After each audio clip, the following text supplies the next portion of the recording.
बंगालताई त्यांची आपण आतुरतेने वाट पाहत होतो.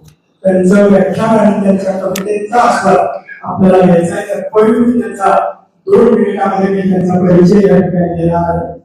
त्यांच्याच ओळी पाकराच्या सूचीमधला घास वाहून कविता, पाकराच्या सूचीमधला घास वाहून कविता, पहिला आणि शेवटचा श्वास वाहून कविता. या ओळी आदरणीय चंदन शिवे सरांच्या आहेत. खेच लागलेली बऱ्याच झाल्या जखमा, खेच लागलेली बऱ्याच झाल्या जखमा, तुटलो मातून पित्याला तरी केलं चांदन उंगलीत जमा. या चंदन शिवे सरांची ओळी आहेत. आदरणीय चंदन शिवे सर हे महाराष्ट्रातील प्रसिद्ध परिवर्तनवादी आणि वास्तववादी कवी आहेत. त्यांची आमचा कांबळे आणि इतर सामाजिक ज्वलंत मुद्द्यावर आधारित कविता समाजमनात आणि सोशल मीडियावर खूप गाजलेल्या आहेत. कवितांमधून समाजातील वास्तव, असमानता आणि संघर्ष पाहायला मिळतो. परिवर्तनवादी विचार, बुद्ध, फुले आणि आंबेडकरवादी विचारांचा व समतेचा संदेश त्यांच्या ओळीमधून असतो. प्रभावी व जोशपूर्ण सादरीकरण, बुलंद आवाज ऐकणाऱ्याच्या अंगावर शहारे आणते. महाराष्ट्रातील तरुणाईमध्ये आणि विविध सामाजिक राजकीय व्यासपीठावर त्यांच्या कवितांची नेहमी चर्चा असते. त्यांना दंगलकार व वस्ताद यहुदीचा लेख म्हणूनही त्यांना संबोधलं जातं. शिवसेनेच्या वर्धापन दिनाच्या कार्यक्रमामध्ये त्यांनी सादर केलेली आमचा कांबळे ही सामाजिक व राजकीय परिस्थितीवर भाष्य करणारी कविता प्रचंड गाजलेली होती. एकंदरीत नितीन चंदन शिवे यांचा प्रवास हा खरोखर संघर्ष, जिद्द आणि वैचारिक निष्ठेचा प्रेरणादायी प्रवास आहे. तेव्हा तुमच्या आणि चंदन शिवे सरांच्या अधिक वेळ न देता मी त्यांना सरळ या ठिकाणी पाचांतर करतो. आपल्या बहारदार कविता आणि व्याख्यानाने या श्रोत्यांना मंत्रमुग्ध करावं. आदरणीय चंदन शिवे सर.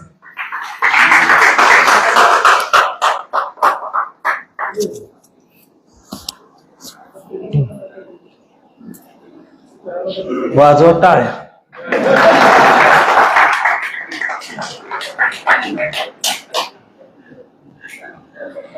मगाशी अध्यक्ष म्हटले की तुम्ही काही नाराज होऊ नका, पण एक काळ असा होता की एवढी बी मिळत नव्हती. मी तेव्हापासूनच आहे. आमचा अंकुश दादा आणि मी ह्या भागात खेडेगावात कार्यक्रम असला त्या अंकुश दादा 2 व्हीलरवर जाऊन तुम्ही तरी स्वतःहून आलाय,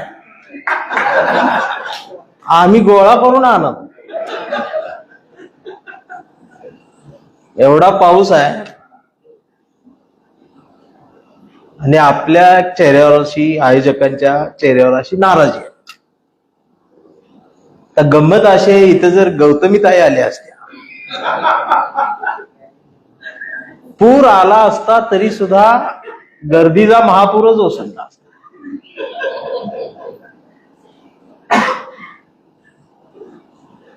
आज अण्णाभाऊंची जयंती, उदगीर मध्ये सर्व जाती धर्मांच्या साक्षीनं पत्रकारांच्या आयोजनातून होतीये. मला वाटते महाराष्ट्रातली ही सर्वात सुंदर जयंती आहे. वैचारिक उंचीनं त्याचा जर आढावा घेतला तर हाडावरच्या पत्रकारांच्या गर्दीत हाडाचेही पत्रकार उदगीरमध्ये आहेत, हे बघून जरा बरं वाटलं. आणि तुम्ही साजेसं असे काम करताय. मित्रांनो, आज अण्णाभाऊंची जयंती 1 ऑगस्टला येते. म्हणजे अण्णाभाऊ जिवंत होते तेव्हाही त्यांच्या वाट्याला वेदनाच होती आणि गेल्यानंतरही वेदनाच आहे, कारण जयंती पावसाळ्यात येते. आणि आमच्या मातंग बांधवांच्यात एवढी रग आहे, पण ती जिरवायलाच जागा मिळत नाही, पावसाची. अण्णाभाऊंच्या जयंतीच्या निमित्तानं आम्ही लहानपणी वर्गणी मागायला जायचो. प्रत्येक जण दारातनं वाकून वर ढग बघायला, पैसे नाही म्हणायला. आणि त्याला माहित असायचं पाऊस पडल्यावर पैसे बी गेले, कार्यक्रम बी गेला सगळं. ज्यांच्यामुळं मी या महाराष्ट्राच्या मातीत जन्माला येऊ शकलो असे छत्रपती शिवाजी महाराज, ज्यांच्यामुळं मी वर्गात गेलो असे डॉक्टर बाबासाहेब आंबेडकर, आणि ज्यांच्यामुळं मी लिहू लागलो ते लोकशाहीर अण्णाभाऊ साठे.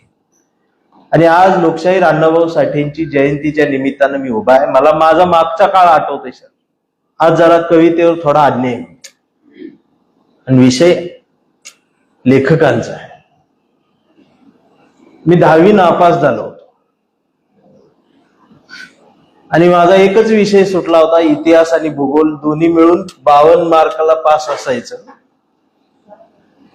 मला 53 पडले होते.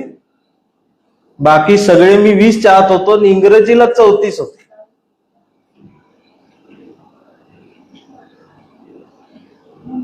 वडील गवंडी काम करायचे सर. 4 सख्या बहिणी, घरची परिस्थिती अलग. म्हणजे शिक्षणाचं काय आमच्या घरात हे नव्हतंच. म्हणजे वडिलांना माहीतच नसायचं आम्ही कितवीला आहोत. संध्याकाळी 9 वाजता एक शेजारचं पोरग घरी पेढे द्यायला आल्यावर वडिलांनी मला विचारलं, तुझं काय झालं? मी सांगितलं मी नापास झालोय. तर वडिलांनी त्यावर मला काही विचारलं नाही, रागवलं नाही. तर म्हटले ठीक आहे, उद्यापासून माझ्यासोबत कामाला चल. म्हणजे हे आमचं ठरलेलंच होतं. आणि साताऱ्याला एका लग्नाला मी पाहुण्यांच्या गेलो होतो वराडातून. तेव्हा त्या मुलीचं वराड तिकडून पुण्यातून तिथं आलं. मग त्या लग्नाच्या वराडात, त्या लग्नात मंडपात 2-4 मित्र आमची दिवसभर मैत्री झाली. ते म्हटले चल पुण्याला 2 दिवस. त्या वराडातनं पुण्याला गेले. आणि मग आमच्या गावाला वाळू चाळायला, सेंटरिंग कामाला त्यावेळेला 70 रुपये हाजरी होती. आणि पुण्याला 110 रुपये हाजरी होती, ती बी खाऊन पिऊन. म्हटलं ही बरं आहे. आणि मी तिथं सेंटरिंग काम करू लागलो. वय वर्ष 16 होत. आणि मग पुण्याला कोणतरी आयुक्त आले, कायदा कडक अंमलबजावणी झाला. कायदे कधी कधीच अंमलबजावणी होतात.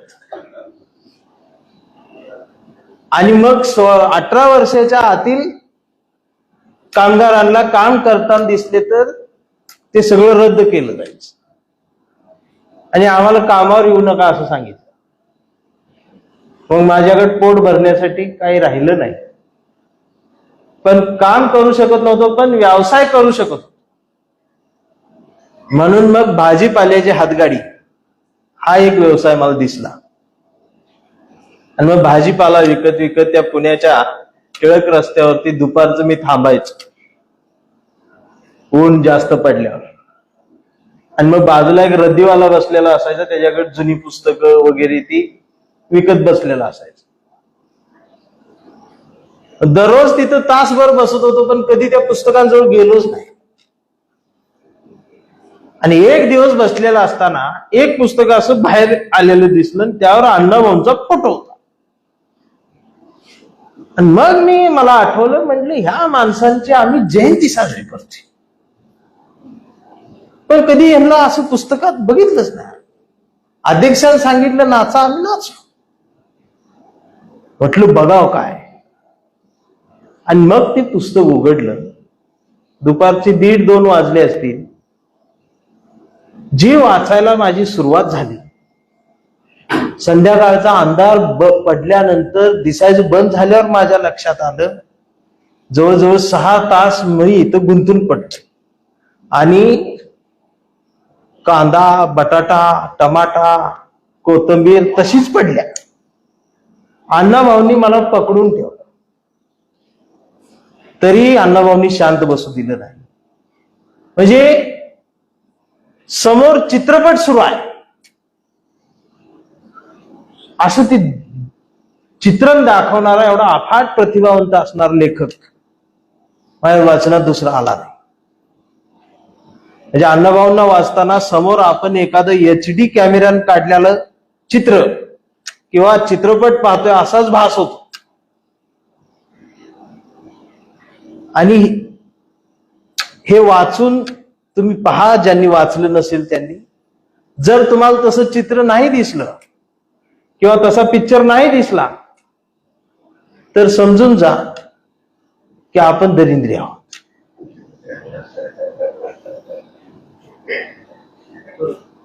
त्यात अण्णाभाऊंची चुकी नाही, आपण दरिद्री आहोत.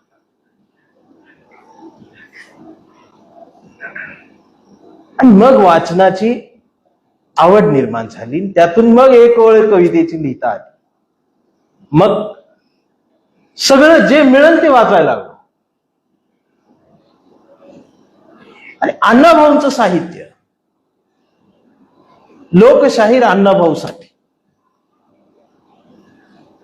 आज या दिवशी मला अण्णाभाऊंचा एक प्रसंग आठवतोय. प्राचार्य PB भोसले नावाचे एक मित्र होते त्यांचे, अण्णाभाऊंचे. आणि अण्णाभाऊ कोल्हापूरला त्यांच्याकडे यायचे. त्यांनी लिहिलेला आहे.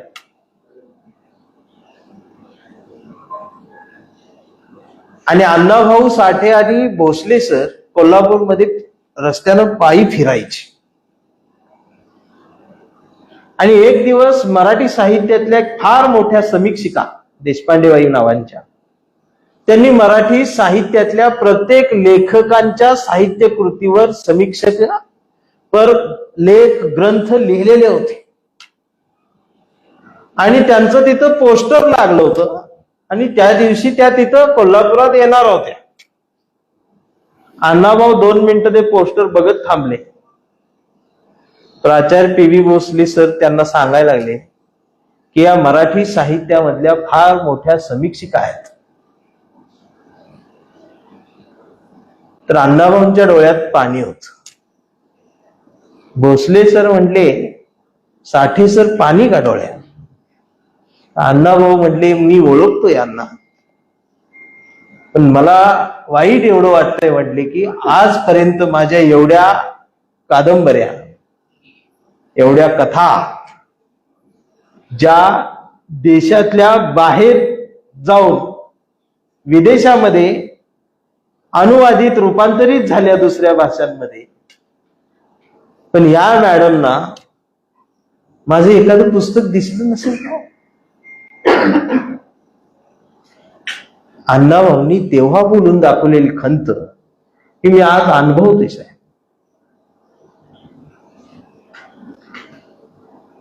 मनाला चटका लावणारा अण्णाभाऊंचा मृत्यू असेल,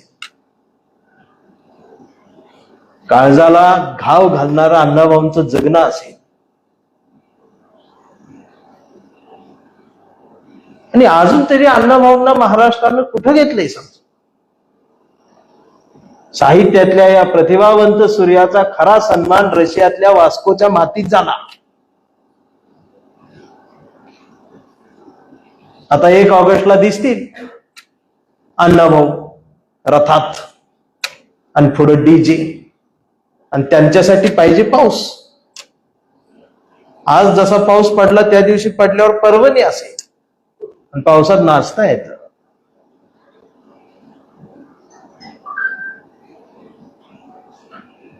दोन वर्षापूर्वी अण्णाभाऊंच्या नावानं अण्णाभाऊंचं नाव एका ताऱ्याला दिलं आणि कार्यकर्ते नाचायला लागले. मी म्हटलं काय झालं? तर म्हटले नितीन दादा अण्णाभाऊंचं नाव ताऱ्याला दिलं. मलाही आनंद झाला. म्हटलं दिलं. मग मी त्याला विचारलं, म्हटलं कुठं आहे तारा? ते वरच बघायला लागला. म्हटलं इकडं पश्चिमेला आहे, पूर्वेला आहे, वर तर सगळं ढगच. ते अजूनपर्यंत वरच बघत बसलाय. म्हणजे जी डोळ्याला दिसत नाही नीट तिथं नाव अण्णाभाऊंच. अच्छा, दिलं तेवढा तरी सन्मान केला. माझी मागणी आहे, लोकशाहीर अण्णाभाऊ साठेंना भारतरत्न पुरस्कारानंच आम्ही सन्मानित केलं पाहिजे. आणि त्या उंचीचा लेखक भारतामध्ये सुद्धा नाही. आता अनेक जण भोवया उंच करतील किंवा सोशल मीडियावर कमेंट करतील, अण्णाभाऊंना भारतरत्न कसा काय. पण त्यांना माझं एक प्रश्न आहे, सचिन तेंडुलकर कोण आपले मेहुणे आहेत का?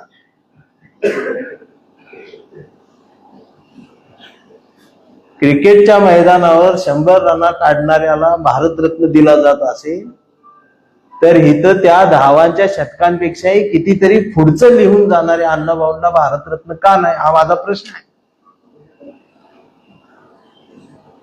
आजही मराठी साहित्यामध्ये मागण्या आमच्या असल्या पाहिजेत सगळ्यांच्या. अभ्यासक्रमात अण्णाभाऊसाठी नाही. अण्णाभाऊंचा एकच धडा स्मशानातलं सोनं अभ्यासक्रमात होता, आणि तो धडा ज्या ज्या पोरांनी अभ्यासला, आज महाराष्ट्रात कुठेही जाऊन त्या पिढीतल्या कुठल्याही एका पोराला जरी विचारलं किंवा हुशार पोराला जरी विचारलं, आवडते लेखक कोण, ते त्याने एकच धडा वाचलाय, पण अजून त्याला तोंडपाठ आहे. 20 वर्ष होऊन गेलेत लोकशाहीर अण्णाभाऊ साठे. मग इथल्या लक्षात आलं की अण्णाभाऊंना पुस्तकात घातले की आम्हाला कोण विचारत नाही. माझं सांगणं आहे मराठी साहित्यातल्या सारस्वतांच्या बाजारात उभ्या असणाऱ्या शब्दांच्या व्यापाऱ्यांना, पाडगावकर, शिरगावकर, माडगुळकर, चाटे आणि माटेंच्या आधी अण्णाभाऊ साठ्यांना उभं केल्याशिवाय मराठी साहित्याचा उंबरठा ओलांडता येणार नाही. याचा अर्थ माझी कुणावर टीका आहे अशी नाही. आणि मी सर्वांना वाचतो आणि माझं सर्वांवर प्रेम आहे. माझे आवडते कवी मर्ढेकर आहे, माझे आवडते कवी लेखक पु ल देशपांडे आहे, खांडेकर आहे, वपू काळेंची एक वेगळी कथा मला आवडते, जयवंत कुलकर्णींची रहस्यमय कथा मला वेगळ्या आवडतात,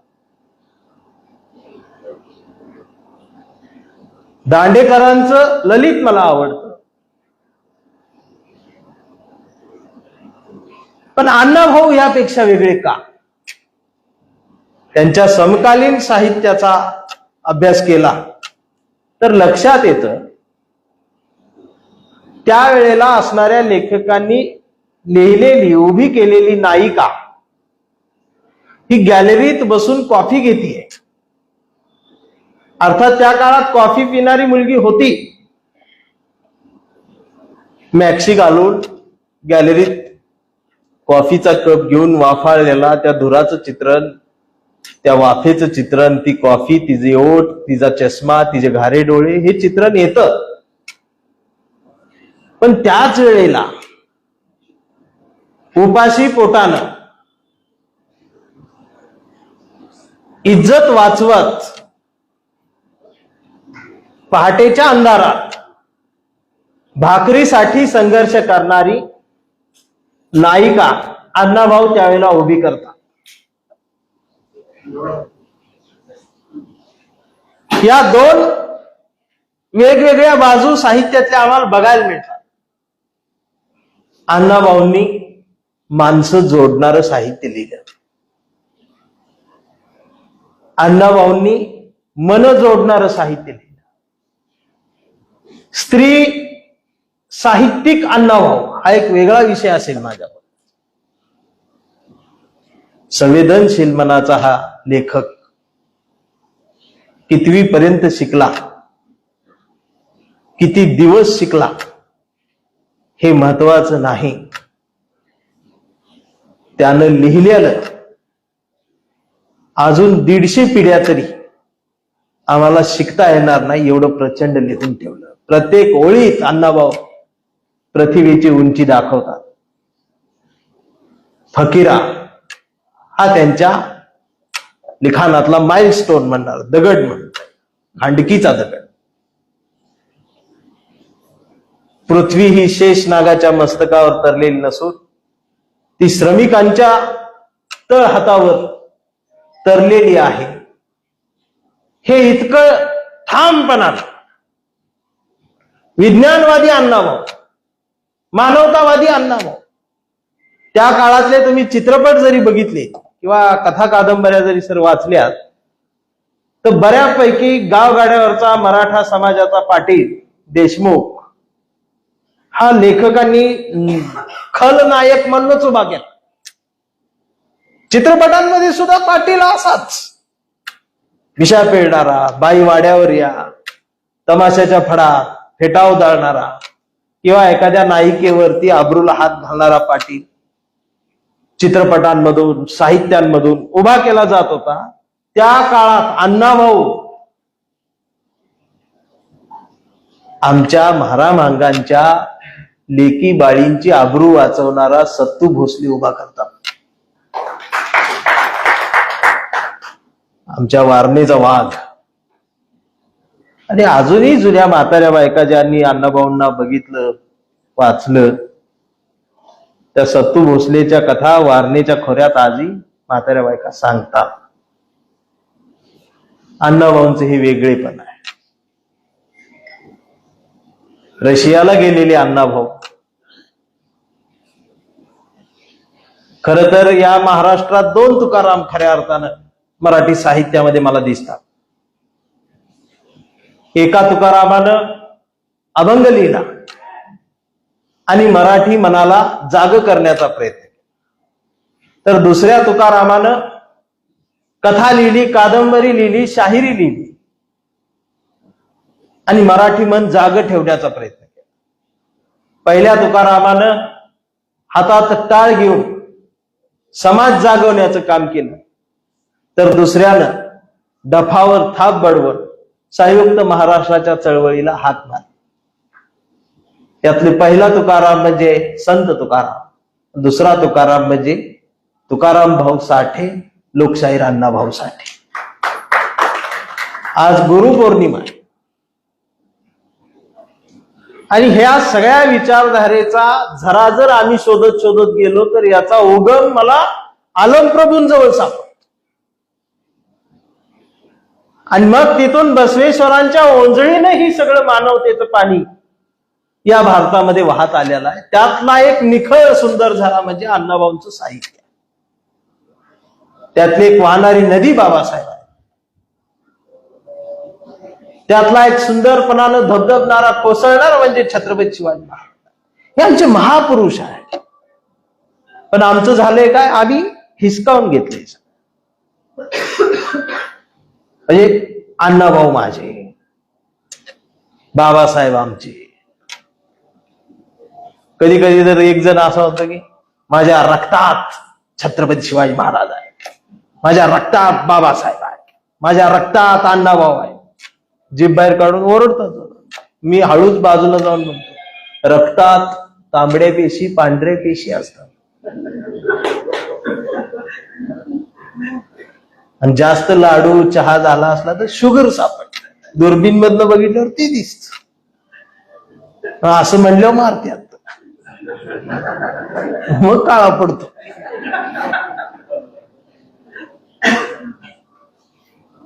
आपली पत्रिका कधीतरी फेसबुकवर टाकली होती. मी सहज समोर आली, त्या खाली कमेंट पाहिजे, मला शिव्या, ह्याला कशाला बोलवला, का बोलला.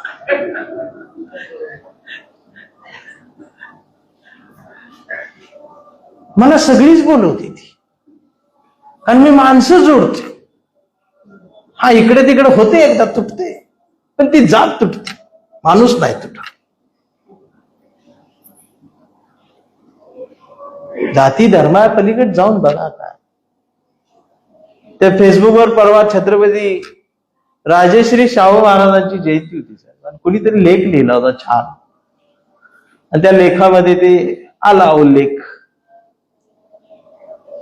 की राजश्री शाहू महाराजांनी डॉक्टर बाबासाहेब आंबेडकरांना आर्थिक मदत केली, शिष्यवृत्ती दिली, म्हणून बाबासाहेब लंडनला, इंग्लंडला, विदेशात शिकण्यासाठी जाऊ शकले. त्यात सयाजीराव गायकवाडांनी त्यांना आर्थिक मदत केली. लेख छान होता. तर खाली कमेंट काय, एकाने लिहिलं होतं, म्हणजे बघा आम्ही मदत केली म्हणून तुम्ही शिकले. तो लिहितोय ज्याचा काही संबंध नाही.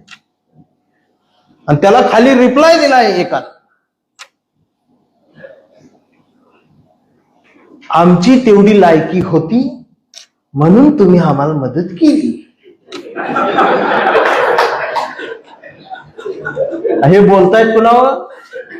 शाहू महाराज, बाबासाहेब.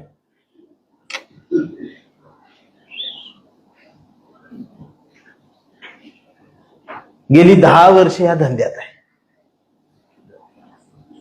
आधीच धंदा म्हटल्यानं बरं असत.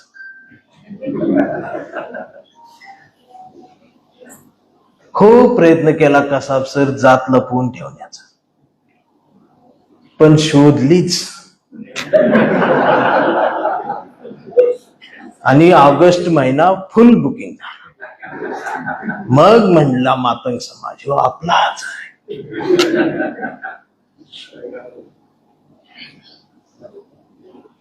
परिस्थिती भयानक आहे.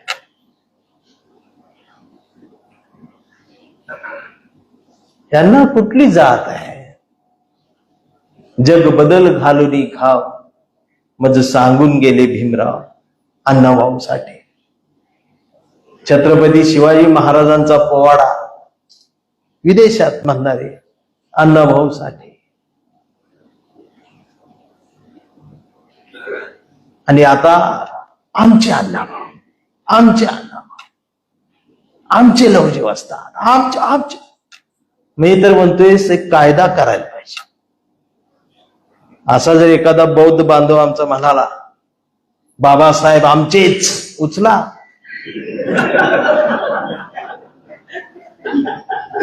एखादा मराठा बांधव म्हणालाच छत्रपती शिवराय आमचेच, उचला.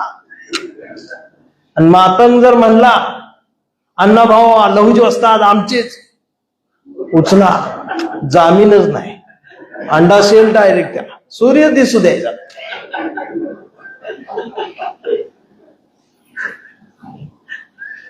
आणि आम्ही तारा शोध वर बघायला ना, अण्णाभाऊ खाली पुस्तकात आहे ते येड्याने.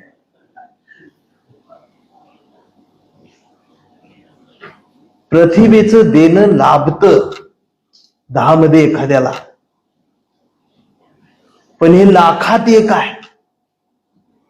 म्हणून म्हटलं जातं लाखात देखणी अण्णाभाऊंची लेखणी. बऱ्याच मराठी साहित्यिकांनी इंग्रजी साहित्याचं रूपांतर मराठीत केलं. आणि अण्णाभाऊ साठे एकमेव साहित्यिक आहेत मराठीतले. इतरांची झाले, पण सगळ्या जगात सगळ्या भाषेत अण्णाभाऊंच्या साहित्याचं रूपांतर. एवढंच कशाला सांगू, मराठी साहित्यातले काही लेखक अशी आहेत ज्यांनी आधी इंग्रजीतलं मराठीत लिहिलं, पण पहिल्या आवृत्तीवर उल्लेखच नव्हता हे तिकडचं आहे म्हणून. मग कुणीतरी ते काढलं शोधून, आणि मग ते लेखक म्हणले ते कव्हरवर छापायचं राहिलं.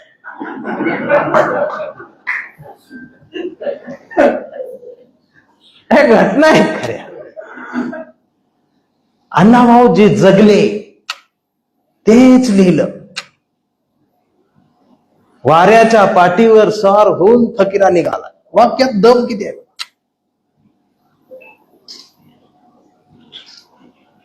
अण्णाभाऊंच्या प्रतिभेची उंची मला एका कथेत सापडते, म्हणजे ती मोजताच येत नाही. फकीरा ही तर अण्णाभाऊंचं म्हणजे सगळ्यांचं आवडतं साहित्य आहेच. पण कधी जमलंच, मला ते पुस्तकाचं नाव आठवना, पण अण्णाभाऊंचे एक डोळे नावाची कथा, जी अण्णाभाऊंची सगळ्यात माझी आवडती. अण्णाभाऊंचं जेवढंच आहे सगळं आवडतंच, पण डोळे महिन्यातून एकदा दोनदा वाचतोच.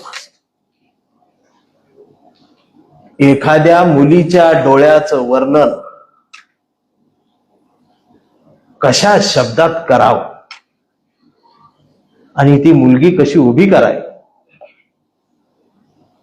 अण्णाभाऊंची डोळे नावाची एक कथा आहे. एका कथेमध्ये त्या सगळं भावविश्व फिरवून जातं माणसाचं. गीता नावाची एक मुलगी आहे, तिचे डोळे फार सुंदर आहेत आणि ती ज्यांच्याकडे बघते त्यांना असं वाटतं की ही माझ्याकडे प्रेमानच बघते आणि प्रत्येकाला संशय असतो की ही माझ्या प्रेमात आहे, कारण तिचे डोळे खूप बोलतायत, तिचे डोळे सुंदर आहेत आणि तिचं लग्नही झालेलं आहे. अण्णाभाऊंनी फार सुंदर वर्णन केले ते. आणि तिचे डोळे सुंदर असल्यामुळं, ती दिसायला सुंदर असल्यामुळं तिचा नवरा तिच्यावरती जास्त संशय घेतो. कुठलाही पुरुष तिच्याकडे बघायला लागला तर याच्या नवऱ्यालाही असं वाटतं की या पुरुषासोबत माझ्या बायकोचं काहीतरी असलं पाहिजे. पण तरीही गीता डोळ्यांची पापणी खाली ठेवत, नजर जमिनीकडे टाकत जगण्याचा प्रयत्न करते आणि तिचाच एक दीर तिच्या आबरूला घाला घालण्यासाठी बसलेला आहे. आणि दुपारी ती एकटी असताना तो घरात येऊन त्याच्या मनातलं वादळ तिला सांगू पाहतोय आणि तेवढ्यात तिचा नवरा आल्याची चाहूल लागते. हा मागच्या दारात पळून जातो आणि तो पळून जाणारी आकृती नवरा बघतो आणि त्याला दाट संशयाची खात्री होते. त्याच्या लक्षात येतं की आता जी व्यक्ती गेली ती व्यक्ती माझ्या बायकोसोबत काहीतरी त्यांचं आहे सुरू. आणि म्हणून गीतावरती तो शिव्या द्यायला सुरुवात करतो, गीताला भांडतो आणि मग सगळ्यांचे मोबाईल एकदाच कसं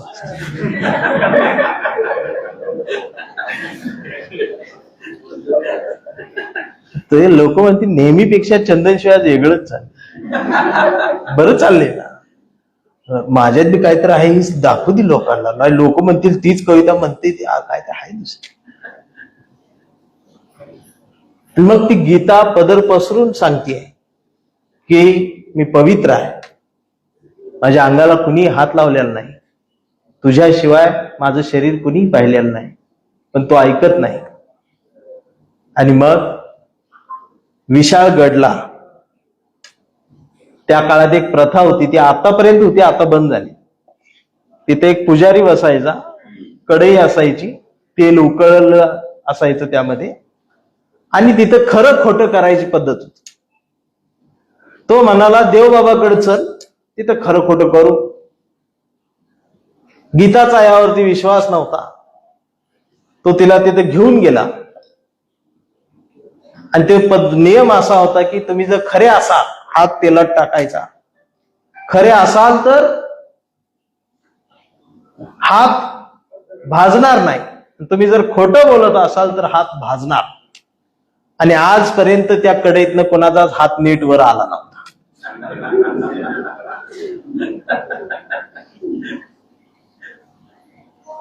मग गीता तिथं उभी राहिली आणि पुजाऱ्यानं सांगितलं घाल हात, तू जर खरी असशील तर तुझा हात भाजणार नाही, तेल उकळलेला आहे. आणि तू जर खोटी असशील तर तुझा हात भाजून चमडं निघून जाईल. आणि मग गीताच्या लक्षात आलं की तुम्ही किती खरी असली तरी विज्ञानाच्या नियमानुसार हात काही नीट वरती येणार नाही. मग गीता तिथं बंड करते. अण्णाभाऊ काय करतात पात्रांच्या कृतीतून. गीता तिथं म्हणते पुजारी बाबा तुम्ही देवाच माणूस, तुमचा थेट संबंध देवाशी आहे, मी साधी बिचारी बाई, तुम्ही असं करा, माझ्या वतीनं तुम्हीच त्याला हात घाला. मी जर खरी असेल तर तुमचा हात भाजणार नाही, आणि मी जर खोटी असेल तर तुमचा हात भाजेल. यावरती त्या आजवर सुरू असलेल्या परंपरेला, व्यवस्थेला धक्का दिला, प्रश्न केला, म्हणून तिथं तिला नाकारलं. आणि मग तिच्या नवऱ्यानं सुद्धा तिथंच तिला मारहाण करून तिला सोडून दिलं. आणि रात्रीच्या अंधारात विशाळगडच्या डोंगरावरून ती चालत कोल्हापूरच्या दिशेने येते. आणि रात्रीच्या अंधारात अण्णाभाऊ मावळणीकडे का कुठेतरी तिकडे गेलेले आहेत, आणि त्या रस्त्यानं अण्णाभाऊ चालत तिथं भेटताय अंधारात. आणि चांदणं पडलेलं आहे, आणि अण्णाभाऊची आणि त्या गीताची ओळख होते. पहिल्या भेटीतच भाऊ बहिणीचं नातं निश्चित होतं. आणि अण्णाभाऊ रात्रभर चालत, तो रात्रीचा प्रवास ही त्यामध्ये गुंड दरोडेखोर मागावरती आहे. तिला वाचवत अण्णाभाऊ सकाळी तिला नागावला आणून सोडतात, तिच्या दारात तिचं घर बघतात, आणि अण्णाभाऊ निघून पुन्हा वाटेगावला येतात. आणि कथेचा शेवट, काही दिवसानंतर अण्णाभाऊ त्याच भागात फिरत चालत गेलेले असतात. आणि मग अण्णाभाऊंना आठवते ती रात्र विशाळगडच्या पायथ्याशी, ती भेटलेली एक बहीण, तिचं घर इथंच आहे. काय तिचे डोळे होते, किती सुंदर देखणी स्त्री माझ्या आयुष्यात बहीण म्हणून आली. पुन्हा एकदा तिचे डोळे पाहावे, पुन्हा एकदा तिला पाहावं म्हणून अण्णाभाऊ तिच्या दारात जात आहेत. अंगणात सकाळची वेळ आहे. इकडं तिकडं बघतायत तर एक मुलगी गुडघ्यात मान खाली घालून बसलेली आहे. हाडं दिसत आहेत. आणि अण्णाभाऊ आवाज देत आहेत, गीता आहे का? आणि मग गुडघ्याच्या खाली मान घातलेली गीता मान वर करून विचारते, कोण? वाटेगावचा भाऊ आहे काय? आवाजावरून ओळखलं. आणि मग अण्णाभाऊ तिला म्हणतात, तुम्ही कसं काय माझा आवाज ओळखला? तर ती म्हणते, मीच गीता. आणि मान वर करून अण्णाभाऊंकडे बघते, त्यावेळेला अण्णाभाऊ हादरून जातात. कारण गीताचे दोन्ही डोळे नसतात, तिथं फक्त भुयार असतात. आणि अण्णाभाऊ म्हणतात, जगातले मी पाहिलेले एवढे सुंदर डोळे कुठं गेले? त्यावरती उत्तर देते, याच डोळ्यांनी घात केला, याच डोळ्यांनी सौंदर्य दिलं, पण याच डोळ्यांनी संशय दिला, याच डोळ्यांनी जगणं मुश्किल झालं, याच डोळ्यांच्या सुंदरतेमुळे संसार मोडला. आणि म्हणून हे डोळे घेऊन, सुंदरते घेऊन जगता येणार नाही. कारण रोजच्या वखवकलेल्या नजरा, त्या नजरेंना या डोळ्यातली निखळता भिडणार नाही. म्हणून भाऊ मी डोळे फोडून घेतले असं सांगणारी गीता, एवढं अण्णाभाऊ वेगळ्या दुनियेत घेऊन जातात. आणि म्हणून अण्णाभाऊंची जयंती ही डीजे वर नको.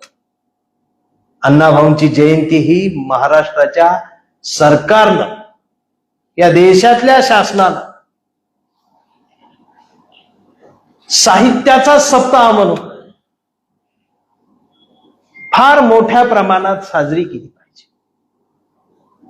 पण आम्ही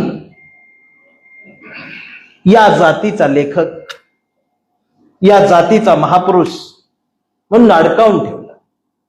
आणि आता तर काही जण नवीन कार्यकर्ते, ते फेसबुकवरचे कार्यकर्ते, ते त्या सोशल मीडियावर प्रश्न विचारतायत, अण्णाभाऊ असे कोण लागून गेले? त्यांची बाबासाहेबांबरोबर बरोबरी करता येईल का? अरे बरोबरी नाही करता येत. अण्णाभाऊंनीच लिहून ठेवलंय, जग बदल घालून निघावं मग सांगून गेले भीमराव. बाबासाहेब ही उंची वेगळी, साहित्यातल्या अण्णाभाऊंची उंची वेगळी. कारण आम्ही बघत नाही. म्हणून तुम्ही मला ऐकताना सुद्धा तुमचा जातीचा घेर टाकून न्यूट्रलवर माणूस म्हणून जर मला ऐकाल तर नितीन चंद्रशी तुम्हाला. म्हणून तुमच्या पोस्टवर कमेंट केलेल्यांना सांगा,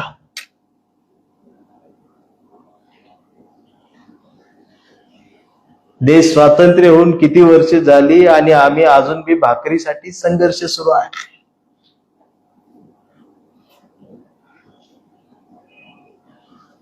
प्रत्येक जात एकटी पडलेली आहे.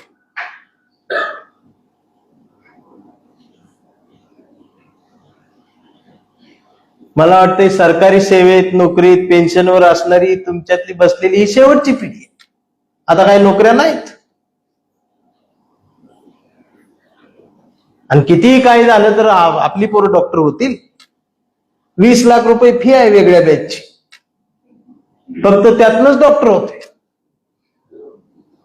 तुमची सुद्धा अभ्यास करून तहसीलदार झालेली शेवटचीच पिढी. पेपरच फुटतेस.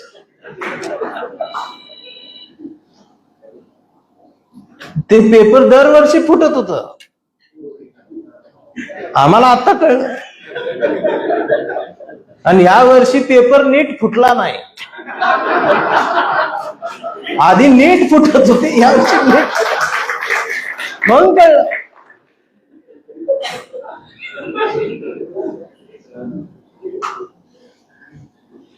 म्हणजे ते आता डॉक्टर जे आहेत, भीती वाटते हो, जाऊ का नको जाऊ. आधी माणूस आजारी पडलं तर अँब्युलन्स घरी यायची आणि मग पेशंटला घेऊन जायची आणि मग 4 दिवसानं उपचार करून पेशंट चालत घरी यायचे. आता पेशंट चालत जाते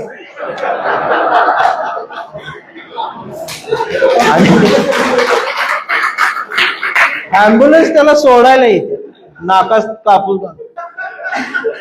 त्या डॉक्टरला पण सगळ्या देवांचं फोटो लावलेला असतो. ते ऑपरेशन थिएटर मधनं बाहेर येते, सर नातेवाईक पुढे थांबलेले असते. असा हात पुढे करतोय हँडग्लोव्ह काढून. शेवटी माझ्या हातात काय आहे, नातेवाईक हातात बघतात, पण त्यात मग कुणाच्या हातात आहे? ते हातावर सगळं देवाच्या हातात वर बघतात. मग आपला देव कुठं आहे? तो देव शोधूस तर खाली यो हातात बिल ठेवतो. बिल भरा आणि बॉडी घेऊन जा. नातेवाईक म्हणतात बॉडी काल चांगली होती, देवाने बोलावलं, आपलं काय चाललं? आम्ही हात जोडलो. तिथं कोणतरी वरडाय बघतंय, तेवढ्यात कंपाऊंडर म्हणते इथं रोड नका. तो हुंदका दाबून तिथं ठेवलेला, या व्यवस्थेचा किती मोठा हुंदका दाबून ठेवला. आज बातमी आहे, त्या विद्यापीठात पदव्याच विकत्यात. 3 लाखाला BA.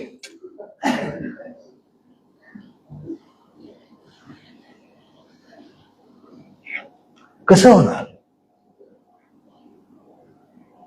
अण्णाभाऊ साठेंची डिग्री कुठली, कुठल्या शाळेत शिकले, पण किती मोठं शहाणपण देऊन गेले.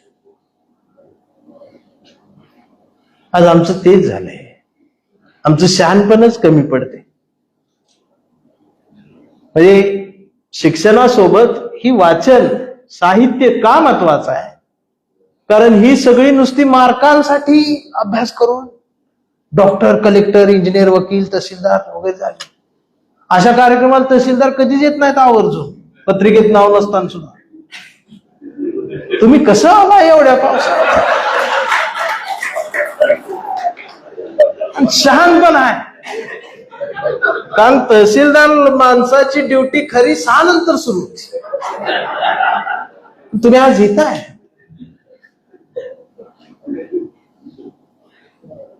का? त्यांनी जी उल्लेख केला स्मशानातलं, तेव्हाच कळलं म्हणते ही इकडचा तहसीलदार. पुस्तके म्हणजे शहाणपण.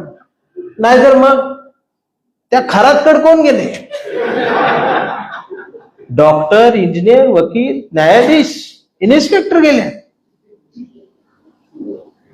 गौंडी, सुतार अजिबात फिरकला. ते आपलं कुठंतरी आपलं गल्लीतच एकाच असत्या लिंबू बिंबू धावते आपलं काय ती उतारा टाकला त्याचा विषय संपला हो. आणि त्यानं ती आपण ती चल्लसाट खेळत होतो अंकुश दादा चिचुक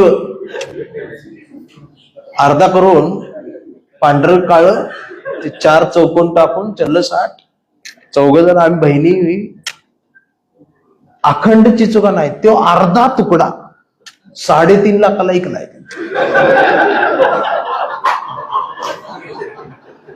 लोकांनी विकत घेतलाय. मी बघितलं ते अंगठीत एखादा दाखवला म्हटलं का मी बी अड्यात निघलो. शहाणपण नाही.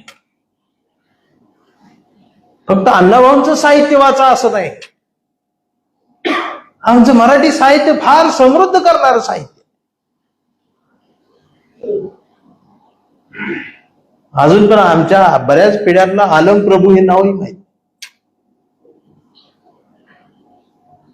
बसवेश्वराला ओंजळीत घेण्याआधी आलम प्रभूंच्या पायाला स्पर्श केल्यावरच बसवेश्वर घेतायत. पण बसवेश्वर आम्ही टाकला मंदिरात. आता रागवती मला ही म्हणून मी मार खाते.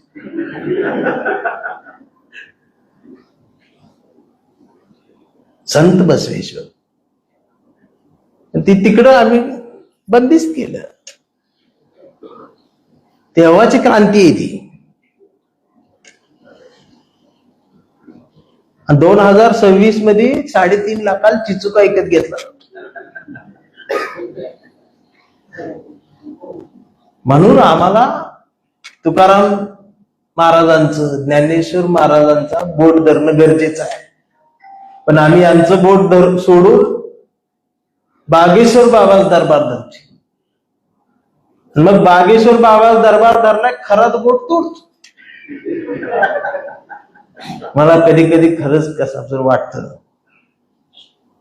की असे खरात सुद्धा पाहिजेत. आणि आमचं ऐकत नाही ते बरोबर करतो.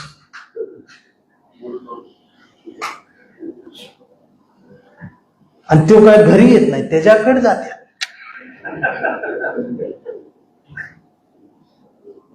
पण तो सापडला बी पाहिजे सारखा. अण्णाभाऊंचं साहित्य हे आज दिशा दाखवणारं साहित्य. म्हणून दरवर्षी अण्णाभाऊ 8वी ते 10वी यामध्ये एक तरी अण्णाभाऊंचा धडा अभ्यासक्रमाला जर लावला तर किती मोठं शहाणपण या पिढ्यांना मिळेल. नाहीतर आता ती वन्स मोर असल्या कविता अभ्यासक्रमात आहे मराठीमध्ये. त्या विद्यार्थ्याला कळत. आमच्या शिक्षकांना शिकवू कसं कळत नाही.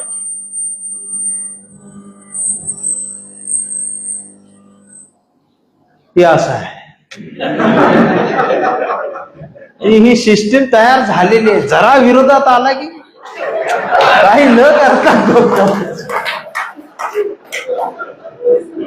म्हणून आम्ही झुरळ. अण्णाभाऊंच्या साहित्याचं देखणेपण हे मानवतावादी अण्णाभाऊ, स्त्रीवादी अण्णाभाऊ, संवेदनशील अण्णाभाऊ. अण्णाभाऊ तरी आपल्याला माहिती आहे. अण्णाभाऊंचे भाऊ आहेत एक बंधू शंकर भाऊ साठे. ते सुद्धा फार मोठे साहित्यिक कथा लेखक आहेत. त्यांची पुस्तकं आहेत.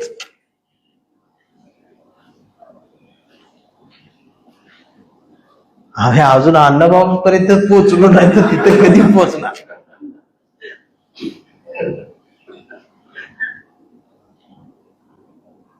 अण्णाभाऊंचा उपयोग हा जगणं समृद्ध करण्यासाठी करता येईल. आता ते फक्त एकच पुस्तक अण्णाभाऊंचं फकीरा फकीरा फकीरा देते. त्याच्यावर पिक्चर बी आता काहीतरी येतोय. फकीरा हा वेळ लावणार पात्र आहे. निस्वार्थीपणानं लढणार. पण अण्णाभाऊ खूप ठिकाणी बघायला. म्हणून आज कवितेपेक्षा तुम्ही जरा सगळे जर वैचारिक माणसं दिसलात, चेहरे सांगतात की त्या जातीचा आहे म्हणून आपल्या. म्हणजे हे एका नाही, म्हणजे तुमच्या काळातलं उदाहरण सांगतो. नवीन नवीन लग्न झालेलं असतं, 5 दिवस लग्नाचे संपतात, नवरीचं हळदीचं अंग पिवळं झालेलं हळूहळू ओसरू लागते हळद, आणि मग नवरदेव सुद्धा मनगटातली सुपारी सोडतो आणि रानात पेरणी करायला निघतो. आंघोळ करून गडी बाहेर येतो तर नव्यानं नवरी आलेली घरात ती पहिल्यांदा चुलीजवळ बसते.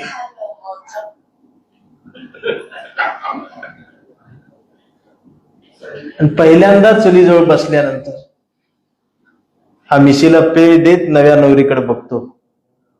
ती भाकरी थापायला बसते आणि हिरव्यागार बांगड्यांनी तिचं मनगट दोन्ही भरलेली आहे, बावरलेली पोरगी, नवी नवरी, नवी हळद, नवी मेहंदी, भाकरी थापतीये.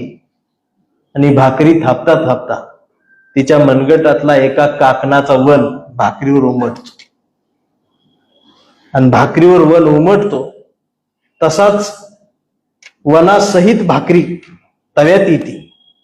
पाणी लावलं जातं पण वन टोकदार असल्यामुळं वन तसाच राहतो, भाकरी फुगती भाजून दिसती, पण काकणाचा वन, बांगडीचा वन तसाच राहतो अर्धवर्तुळ आकारावर. तशीच भाकरी बुट्टी देते, गड्याची आंघोळ होती आणि म्हणतोय भाकरी बांधूनच दे, रानात गेल्यावर खाईन. मग फडक्यात भाकरी बांधून देते, डाळीची उसळ, लोणचेची फोड, कांदा. गडी रानात येतो, अर्ध रान भांगलून होतं, काम करून होतं, आणि दुपारी भूक लागल्यावर बांधायला येतो, फडकं सुटतो आणि नजर भाकरीवर पडती. पहिलीच नजर त्या काकणाच्या वानावर जाते, त्या घासावर जाते. डोळे भरून येतात. भाकरीचा तुकडा तोडतो, उसळीच्या घासाला लावतो, लोणच्यावरून फिरवतो आणि जिभेवर टाकतो आणि मिशीला पीळ देतो आणि वावराकडे एकटक बघत राहतो. पहिल्या बायकोचा पहिला घास. तुम्ही किती मन लावून ऐकताय?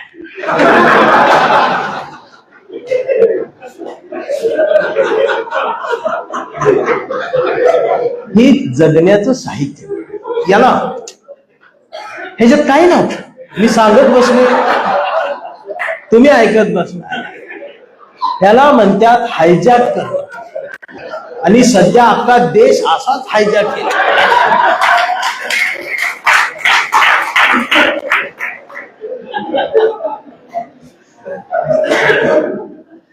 पण याची एक शेवटची ओळ अशी होती की त्या काकणाचा वन उमटलेला भाकरीचा घास, त्या घासाची लज्जत, त्या घासाची चव आणि त्या घासातली इज्जत ही त्या हिरव्यागार चुड्याच्या धन्यालाच कळत असते, इतरांना त्याचा अंदाज येईल. आणि मला वाटते तुम्ही ते सगळी धनी आहात, साहित्याची जी चव तुम्हाला कळते. म्हणून एवढ्या पावसात बी शुगर बीपीच्या गोळ्या खिशात घेऊन आलाय, पण तुम्ही आलाय. ही शेवटचे एक वाक्य बोलायसाठी एवढा वेळ घेतला बघा. सध्या सर तीच सुरू आहे, हायजॅक. तर तुम्ही बी ऐकताय, म्हणजे मला बी कला जमती, म्हणजे मला सुद्धा राजकारणात भविष्य. गमतीचा विषय सोडा, पण अण्णाभाऊ हे एक वेगळं बियाण आहे साहित्याचं. यावरती 2-2, 3-3 तास मी बोलेन. अण्णाभाऊचा एक वेगळा विषय. बऱ्याच प्राध्यापक मला अण्णाभाऊंवर पीएचडी केलेली माणसंही भेटतात, मग त्यांचंही भाषण मी ऐकायला बसतो, पण मला भाषण संपत आलं तरी मला कळत नाही ना पीएचडी नेमकी कुठल्या विषयावर.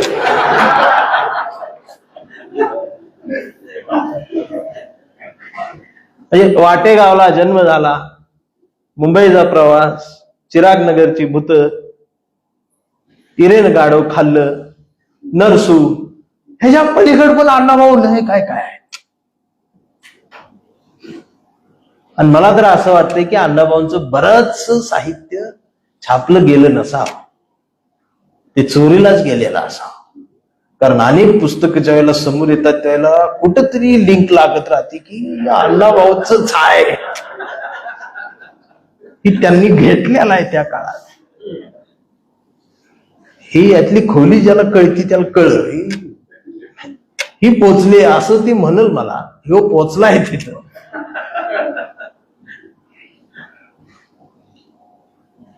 आयुष्यभर शब्दांची सेवा,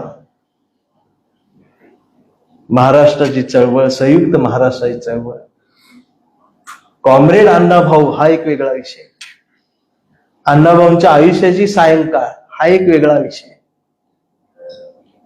लेखक असणारे अण्णाभाऊ आणि सर्व जाती धर्मांचं प्रेम मिळवणारे हे अण्णाभाऊ.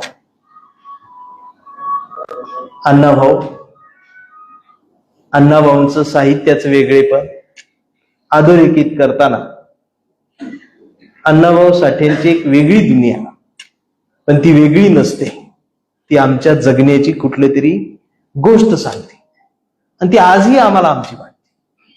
मग स्मशानातलं सोनं मधला भीमा, पोटासाठी मड्याच्या तोंडात हात घालणारा भीमा. अजून एक अण्णाभाऊंची कथा आहे जिवंत काडतूस नावाची. अण्णाभाऊ काय लिहितायत, कुठं नेतायत आणि काळजाच्या ठिकऱ्या कशा उडवतायत.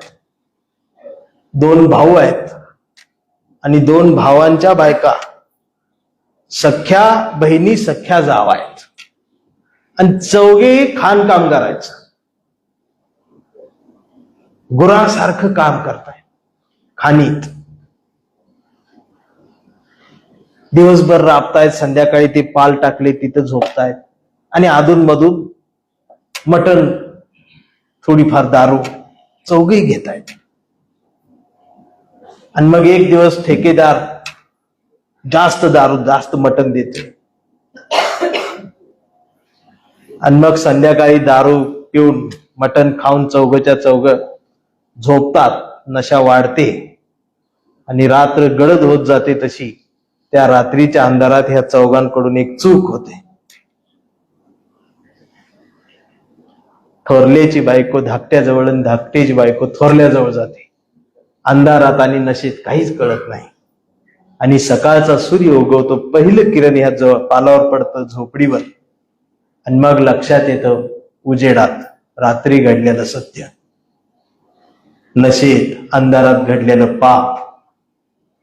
वहिनीला आई म्हणणारा भाऊजी आणि भाऊजीला लेकरासारखं बघणारी आई, वहिनीचा कधी चेहराही न पाहिलेला दीर, फक्त पायाकडे बघून जगणारा, या अडाणी माणसांनी सुद्धा जपलेली ही संस्कृती आणि यांच्या नशेमध्ये ही मनात आलेली विकृती आणि हे चौघच्या चौघ, याचं वर्णन अण्णाभाऊ फार जबरदस्त करतात. चौघच्या चौघ एकमेकांशी काही बोलत नाही, कसलाही या चौघांमध्ये संवाद होत नाही. चौघच्या चौघ चालत खालीवरती येतात आणि मग ते सुरुंग ठेवलेले आहेत तिथं आणि ते सगळे सुरुंग गोळा करतात. सगळे सुरुंग गोळा करून चौघही त्या सुरुंगावर उभे राहतात. वात हातात धरतात, पेटवली जाते. कुणीच एकमेकांना बोलत नाही आणि स्फोट होतो. चौघांची आतडी, रक्ताचे ढाग सगळ्या त्या खाणीभर पसरले जातात. कुणाची बॉडी कुठली काय कळत नाही. प्रायचित्त नावाची कथा आहे. अण्णाभाऊ हे वेगळं चारित्र्य संपन्न जगणं, व्यसनांपासून दूर राहून जगणं, अण्णाभाऊ शेवटच्या काळात करून दाखवलं, लिहून दाखवलं.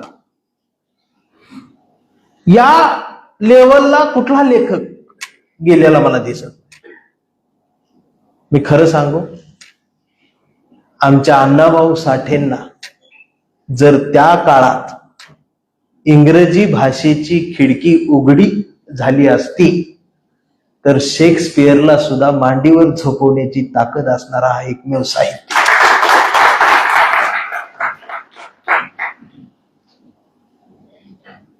म्हणून अण्णाभाऊंचे वेगळेपण आम्ही जपलं पाहिजे. अण्णाभाऊंचं साहित्य अभ्यासक्रमात आलं पाहिजे. अण्णाभाऊंना भारतरत्न मिळाला पाहिजे. आणि अण्णाभाऊ साठ्यांचं कथा, कादंबरी, लावण्या, कविता, शाहिरी, वगनाट्य, छत्रपती शिवाजी महाराजांना वंदन करून वगनाट्य सुरू करणारे अण्णाभाऊ.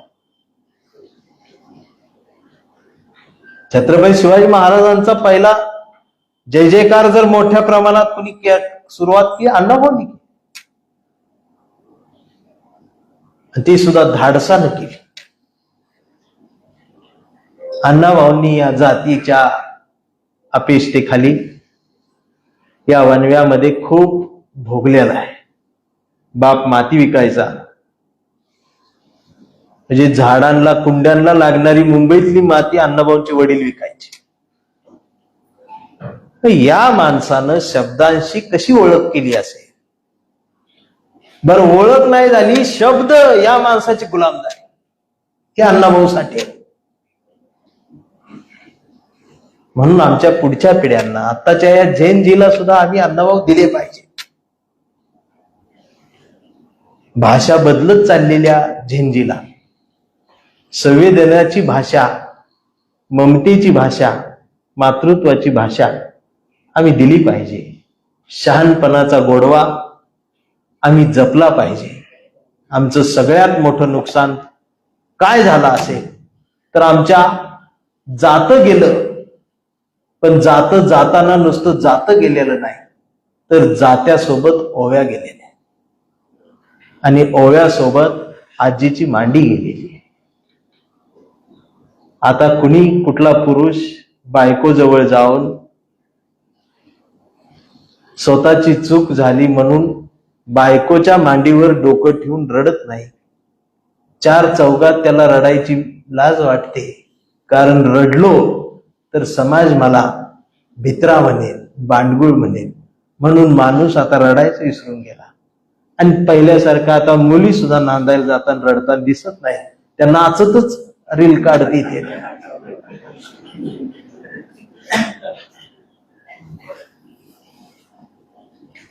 ही सगळं हरवलंय कारण आम्ही साहित्याकडे गेलोच नाही ना. साहित्याची वाट लावून ठेवली इथं. मराठी साहित्य, दलित साहित्य, काय संबंध? म्हणजे आम्ही नाहीच, कोणच नाही, म्हणजे आमचं वेगळंच हो. अंकुश सिंदगीकरण कविता दलित साहित्य. त्यानं त्या तमन्ना भाटियावरती जरी कविता लिहिली, तिच्या लिपस्टिकवरती, तरी ती दलित साहित्यिकाची कविता, दलित साहित्य. ते उजवं साहित्य, ही डावं साहित्य. मला तो सापडला नाही अजून. हे नेमकं म्हटलं कोणी पहिल्यांदा, उजवण डाव. आणि आम्ही तरी का स्वीकारला आम्ही डाव? आमची बी आम्ही डावे आहोत. डाव तुला म्हणलं कोणी? तो उजवा कसा, तू डावा कसा? म्हणजे एका शरीराचे दोन भाग झाले कसे? उजव्या विचारसरणीचं साहित्य, डाव्या विचारसरणीचं साहित्य. मग आमचे डावे बी कट्टर, उजवे बी कट्टर. मग त्यांचं अखिल भारतीय मराठी साहित्य, मग आमचं दानपेटी घेऊन विद्रोही साहित्य. उदगीर मध्ये झालंच. मला एक फोन आला होता, पण मी मानधन माहिती म्हटलं मी येत नाही, कारण मला तेव्हा बिझनेस काढला होता. अहो, घरी गेल्यावर बायको विचारती किती सत्कार झाले, नाही विचार. पैसे किती आणले ती विचारते. आणि का कवीनं शबनम घालून हिंडावं? कवीनं सुद्धा आता दाबून मानधन घेतलं पाहिजे. जर गौतमीताई 5 लाख घेत असती तर 5,000 धरी आम्ही आहोत. आता फोन येतात बा अण्णाभाऊसाठी, दादा तारीख पाहिजे. मग मानधनाच बोलणं झाल्यावर पहिलं वाक्य, समाज गरीब आहे.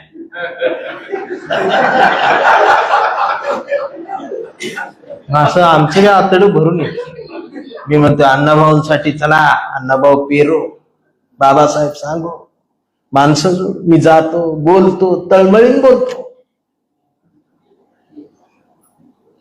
निघून जातो.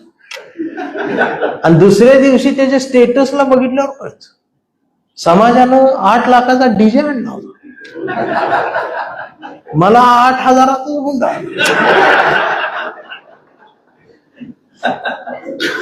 समाज माजलाय, सगळंच आहे, सगळीकडे आहे. म्हणून मी बी काय करतोय, सीझन बाय सीझन. औषध मात्र तीच, बाटली बदलायची, जशी जयंती येईल तशी जात बदलायची. करू काय आता, ही बघितलं शिव्याच खाली.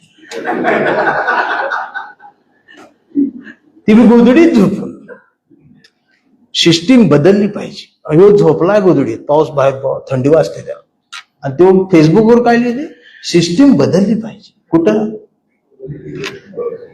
गाणं कुठलं, जागा असावं, भीमाचं पिल्लू जागा असावं, ऐकते झोपून.